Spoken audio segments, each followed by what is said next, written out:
Dengue एक बुखार है जो उत्पन्न होता है तथा दूसरे मनुष्य में पहुंचता है। डेंगू वायरस से यानी जो वायरस और मादा एडिस द्वारा फैलता है ये डेंगू। निम्नलिखित रोगों पर विचार कीजिए। डिप्थीरिया, छोटी माता, चेचक। तो इनमें देखिए किस रोग का भारत में उन्मूलन हो चुका है? केवल 30 है। चेचक का जो है इसका उन्मूलन हो चुका है। एडवर्ड जेनर उन्होंने इसकी जो वैक्सीन बनाई थी।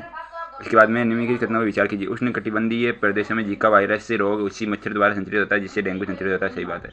जीका वायरस रोग का लैंगिक संचरण होना संभव है। सही है। अब देखिए सम्मिलित कीजिए। प्लेग होता है ये पिस्सुओं के काटने से फैलता है, यानी चूहों में पिस्सू होता है, पिस्सुओं के काटने से फैलता है प्लेग। पाइलेरिया होता है मच्छरों से होता है। बेरीबेरी ये विटामिन बी की कमी से होता है। बेरीबेरी टाइफाइड आंतों को प्रभावित करता है। इनमें से सभी बीमारियों का कारण वायरस होता है सिवाय एक को छोड़कर जो है पीलिया वायरस के होता है। इन्फ्लुएंजा वायरस, पीलिया इन्फ्लुएंजा बुलसुआ ये वायरस से है, आंतजर वायरस नहीं है। बहुचर्चित बबल बेबी रोग इसलिए है क्योंकि इसका नाम ऐसा इसलिए क्योंकि रोगग्रस्त शिशु का उपचार जर्म रहित प्लास्टिक से बुलबुले से किया जाता है। एक वर्णांध जो क्लब लाइन है, पुरुष की विवाह एक सामान्य स्त्री से होता है जिसके माता पिता की दृष्टि भी सामान्य से भी उनके बच्चे के निम्नलिखित कितने प्रतिशत वर्णांध की संभावना है? 0%। अब देखिए मधुमेह से संबंधित है। वह प्रोडो का एक सामान्य रोग है। कौन कौन सा है प्रोडो का सामान्य रोग? तो रक्त में शर्करा का उच्च स्तर है और रक्त में इंसुलिन की निम्न मात्रा। हृदयाघात जो आता है, हार्ट अटैक का सही क्रम क्या होता है? तो सही क्रम क्या होता है इसका? तंतु उत्कोच से चकते और कोलेस्ट्रॉल। इसके बाद में हृदय धमनियों में रक्त के थक्के का पहुँचना। उसके बाद में रक्त ये वाहिकाओं के आंतरिक द्वार का संकीर्ण। उसके बाद में रक्त और ऑक्सीजन की अपर्याप्त पूर्ति।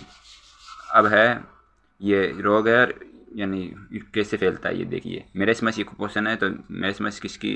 प्रोटीन की अल्पता से ये फैलता है। दीर्घकालीन उपवास रखती है तो मेरेस्मस हो जाता है। ये भी प्रोटीन से होने वाले क्वासी और कोर, ये प्रोटीन की अल्पता से होता है क्वासी और कोर।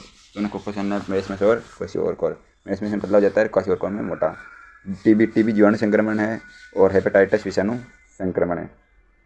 अब है आर्सेनिक 74 है, ये ट्यूमर है। और कोबाल्ट 60 से कैंसर का उपचार किया जाता है।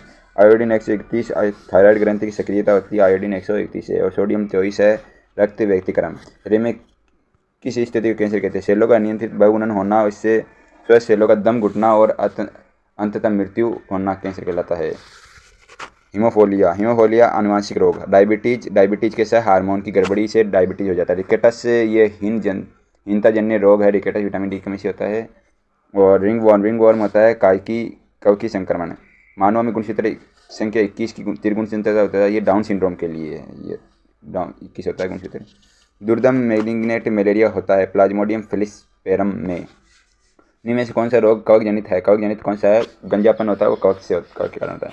दंत से मुख्य कारण मुख के भीतर होने वाले जीवाणु व कार्बोहाइड्रेट के खाद्य कणों के मध्य अंतर व्यवहार। नवजात शिशु को ट्रिपल एंटीजन वैक्सीन निम्न में से किन रोगों से प्रतिरक्षित करने के लिए लगाई जाती है? कुकर खांसी, टिटनेस और ट्रिपल एंटीजन होती है कुकर खांसी, टिटनेस और डिप्थीरिया।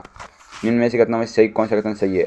तो मानव शरीर में उर्वरक का जो सबसे लंबी अस्थि है फीमर, जो सबसे लंबी अस्थि सही है। हैजा रोग जीवाणु के द्वारा होता है, सही है। एथलीट फुट लोग ये कवक के द्वारा होता है, विषाणु के द्वारा नहीं होता। H1N1 विषाणु का प्राय समाचारों में निम्न किस बीमारी के संदर्भ में उल्लेख किया जाता है? Swine flu. H1N1 swine flu. अब दुधारू पशुओं की निम्नलिखित बीमारियों में से कौन सी संक्रमणीय बीमारी कौन सी है? फुट एंड माउथ रोग भी संक्रमणीय है। एंथ्रेक्स ये भी संक्रमणीय है। ब्लैक क्वार्टर ये भी संक्रमणीय है। और काउपॉक्स सर्व संक्रमणीय है। एड्स में विशिष्ट रक्षा प्रणाली प्रभावित हो जाती है, सही है। एड्स में टी लिम्फोसाइट पूर्णतः नष्ट हो जाते हैं, सही बात है। आगे देखिए एड्स का संचरण होता है। एड्स का संचरण किसमें होता है? लैंगिक संभोग से होता है, रक्तदान से होता है, मच्छरों से नहीं होता। अपरा के संपर्क से भी होता है। इनमें से कौन सा कथन सही नहीं है? यकृत शोध बी विषाणु का काफ़ी कुछ एवं की तरह संचरित होता है। सार्वभौम रूप से यकृत शोध बी और सी विषाणु संक्रमित व्यक्तियों की संख्या HIV से संक्रमित लोगों की संख्या से गुना अधिक है। यकृत शोध बी और सी विषाणु संक्रमित कुछ व्यक्तियों में अनेक वर्षों तक इसके लक्षण दिखाई नहीं देते, सही है। और देखिए विषाणु संक्रमित कर सकते हैं, कौन सा सही है? जीवाणुओं को, सही है। और कवकों को, पादपों को, तीनों कर सकते हैं। इनमें में से कौन सी बीमारी कोरोना वायरस से संबंधित है? तो MERS मर्स है, MERS मेर्स है। SARS सार्स है, सार्स भी है। और कोविड-19 ये है, ये फिक्स भी है कोविड से। मधुसूदन इंसुलिन अंतःस्राव हार्मोन एक पेप्टाइड है, क्या है? इंसुलिन क्या एक पेप्टाइड है। मानव शरीर में निम्नलिखित हार्मोन से कौन सा रक्त कैल्शियम और फास्फेट को विनियमित करता है? पराबट्टू पैराथायरॉइड हार्मोन। पता नहीं हिबिस्की जो पीने से मूत्र त्याग की बारंबारता बढ़ जाती है, क्या ये सही है? और कारण एल्कोहल के अंतर्ग्रहण से शरीर में वेसोप्रिन का जो है स्राव बढ़ जाता है, सही। निम्न में से मनुष्य के शरीर में कौन सी ग्रंथि वाहिनीहीन अंतःस्रावी ग्रंथि नलिकाविहीन होती है? इसके बाद मानव शरीर के निम्नलिखित भागों में से किस एक में शुक्राणु डिम को निषेचित करता है? डिम वाहिनी नली में, अंडवाहिनी नली में। यह मानव शरीर की दूसरी सबसे बड़ी ग्रंथि है। इसका रस एक विशेष प्रकार की कोशिकाओं से स्रावित होता है तथा सारी होता है। इसके रस को पूर्ण पाचक रस कहा जाता है, तो यह अग्नाशय है। अब मानव शरीर के संदर्भ में अपना विचार कीजिए। किसी व्यक्ति द्वारा व्यायाम करने पर सोमेटोट्रोपिन का उत्पादन बढ़ जाता है, सही है। पुरुषों की जनन ग्रंथियाँ प्रोजेस्टेरोन उत्पन्न करती है, ये भी सही है। महिलाओं की अधिवर्ग ग्रंथि टेस्टोस्टेरोन उत्पन्न करती है, ये महिलाओं की टेस्टोस्टेरोन तो होता है, देखते अभी। और प्रतिबल के कारण अधिवक्र ग्रंथियों में सामान्य की तुलना में बहुत कम मात्रा में कोर्टिसोल मौजूद होता है, नहीं। पीयूष ग्रंथि अपने प्रेरक हार्मोनों की वजह से अन्य अंतःस्रावी ग्रंथियों की स्रावी प्रक्रियाओं से नियंत्रित करती है। इनमें से कौन सी एक अंतःस्रावी ग्रंथि पीयूष ग्रंथि से स्वतंत्र कार्य कर सकती है? पराबट्टू। माँ और शिशु के बीच गले लगना या चुम्बन में हार्मोन से किसके मोचन को प्रेरित करता है? ऑक्सीटोसिन। उदक में है डायबिटीज वाले व्यक्ति को प्राय प्यास लगती है, कारण उदक में वाला व्यक्ति वेसोप्रेसिन के अतिशय स्राव से ग्रसित रहता है, नहीं, गलत है ये। प्रोजेस्टेरोन गर्भाशय महिला में होता है, टेस्टोस्टेरोन वसन पुरुष, थायरोक्सिन थायराइड, इंसुलिन अग्नाशय। मानव मस्तिष्क के निम्नलिखित भागों में से कौन सा एक निगरण और उल्टी का निगमन केंद्र है? मेडुला ऑब्लेगेटा। मानव गुर्दे में पथरी में निम्न किसकी वजह से बनती है? कैल्शियम ऑक्जेलेट होती है। इनमें से कौन सा मानव गुर्दे का सामान्य कार्य नहीं है? रक्त में जल की मात्रा का नियंत्रण है, यूरिया को छानकर बाहर करना भी है, कई हार्मोनों का स्त्रावन करना भी है, रक्त में शर्करा की मात्रा नियंत्रण नहीं करता, ये इंसुलिन करता है शर्करा की मात्रा। WBC का बनना तथा RBC का विनाश होता है प्लीहाम में, इसलिए प्लीहा को RBC का कब्रिस्तान कहते हैं। WBC का बनता है और RBC का कब्रिस्तान प्लीहा। माता गर्भाशय शिशु आरच प्रकार रक्त प्रकार की विसंगति की समस्या उत्पन्न हो सकती है यदि माता आरचहीन है एवं गर्भाशय शिशु आरच सहित है। मानव रक्तदान के लिए कौन सा रक्त समूह सर्वाधिक दाता तो वो है? और हीमोग्लोबिन के बारे में निकट में विचार कीजिए। रक्त में ऑक्सीजन की संचार करता सही है। लो रक्त युक्त रोगी का सही है। ये कुछ रोगों के प्रति प्रतिरक्षा प्रदान करता है, नहीं, सब बहुत सारे रक्त को लाल रंग प्रदान करता सही है। ये निम्न उपकरणों में से किसको रक्तचाप नापने के लिए प्रयोग करते हैं? स्पिग्नोमेनोमीटर होता है रक्तचाप मापी, स्पिग्नोमेनोमीटर। मानव शरीर में ऑक्सीजन का अभिगमन होता है, ऑक्सीजन का अभिगमन किसमें होता है, कैसे होता है? फुसफुस के द्वारा, फिर रक्त के द्वारा, फुसफुस रक्त उत्तक, फुसफुस रक्त उत्तक, फुसफुस रक्त उत्तक। मानव तंत्र के निम्न में कौन सा पाचक एंजाइम नहीं है? ट्रिप्सिन है, टाइलिन है, पेप्सिन है, ग्रेस्टिन नहीं है। लार निम्न में से किसके सहायक है? स्टार्च के पाचन में सहायक लार। प्रत्यस्थ अस्टिक उत्तक जो हड्डियों के एक साथ पकड़े रहते हैं उन्हें कहते हैं स्नायु, लिगामेंट। नाखून काटते समय दर्द नहीं होता क्योंकि नाखून मृत कोशिकाओं के द्वारा बने रहते हैं जिनमें रक्त संचरण नहीं होता। हमारे शरीर की लघुतम हड्डी पाई जाती है कान में लघुतम और घुटने में सबसे लंबी। DNA की द्विकुंडली संरचना किसके द्वारा दी गई? वॉटसन एवं क्रिक के द्वारा। हमारे शरीर में आनुवंशिकता की इकाई को कहते हैं जीन। जीवों में आनुवंशिक लक्षण संतान में ले जाते हैं क्रोमोसोम द्वारा, गुणसूत्र द्वारा। मेंडल ने अपने चिर प्रतिष्ठित वंशागति नियमों को प्रतिपादित करने में जिस जीवधारी का उपयोग किया वह है गार्डन पीमीटर, जो गार्डन है पीमीटर। इनमें से किस एक को स्ट्रेंजर गैस भी कहते हैं? जिनोन को स्ट्रेंजर गैस भी कहते हैं। इनमें से कौन सा हास्य गैस लाफिंग गैस के रूप में प्रयुक्त होता है? नाइट्रस ऑक्साइड लाफिंग गैस के रूप में प्रयुक्त होता है। इनमें से कौन सा लवण मानव हड्डियों में सर्वाधिक मात्रा में पाया जाता है? कैल्शियम फास्फेट मानव हड्डियों में ज़्यादा पाया जाता है। इनमें से कौन सा सामान्य ताप पर ठोस अवस्था में रहता है? आयोडीन सामान्य ताप पर ठोस अवस्था में रहता है। इसके बाद में है उरोस्ती है स्टनम, इसके बाद में है जनुक होता है, ये क्लेविकल से होता है। जनुफलक नी के होता है, ये नी फेक पेटेला से होता है। स्कंद जो फलक होता है, स्कंद फलक होता है स्केपुला से, और जनुफलक होता है पेटेला से। इनमें से कौन सी गैस पीने के पानी को शुद्ध करने के लिए प्रयोग में लाई जाती है? क्लोरीन। पीने के पानी को शुद्ध करने में प्रयोग में लाई जाती है क्लोरीन। गोताखोरों के सांस लेने संबंधी क्रिया उपयोग की जाने वाली गैस है ऑक्सीजन और हीलियम, सांस लेने में।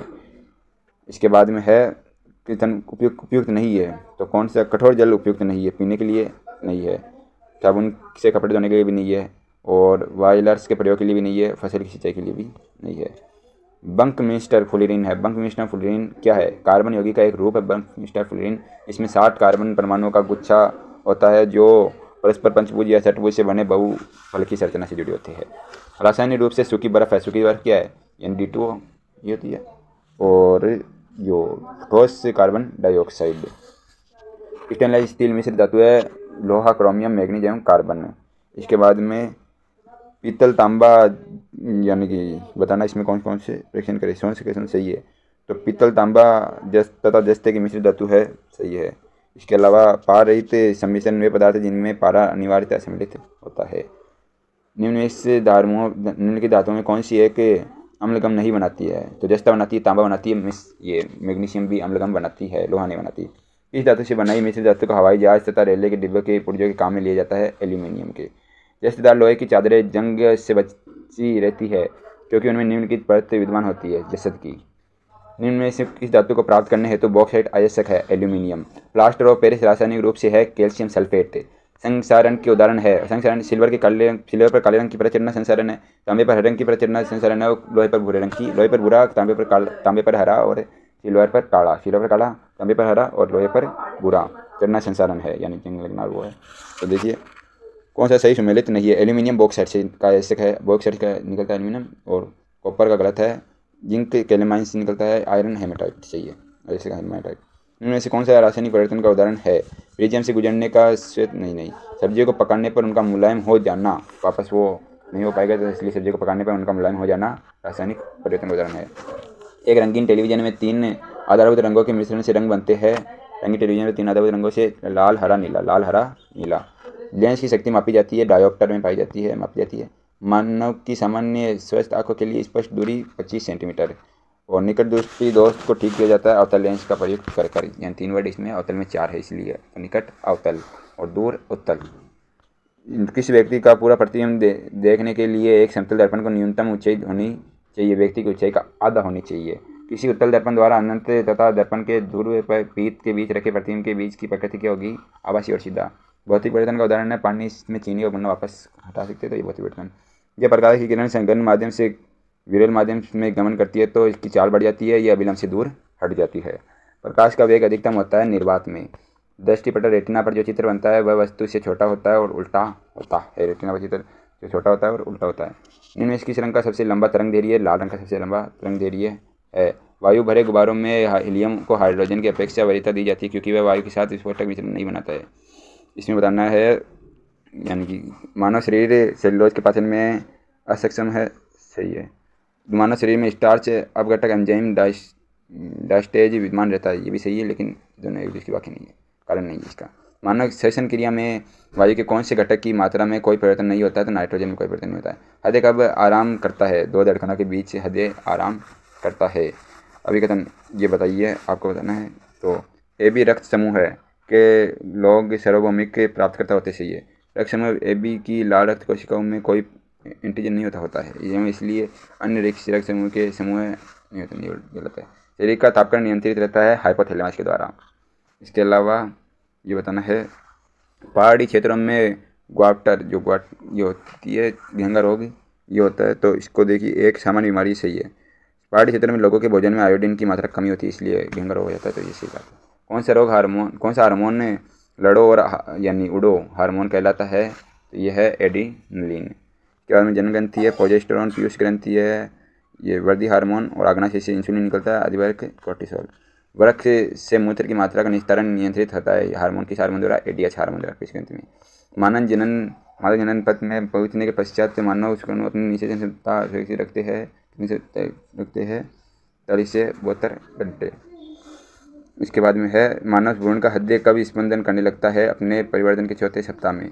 मानव शरीर में निम्न में से कौन सी ग्रंथि अंतःस्रावी एवं बहिःस्रावी दोनों प्रकार की है? अग्नाशय सबसे बड़ी मिश्रित ग्रंथि है। अग्नाशय को पाचक रस के उत्पादन के लिए उत्तेजित करने वाला हार्मोन इनमें से कौन सा है? Secretin hormone.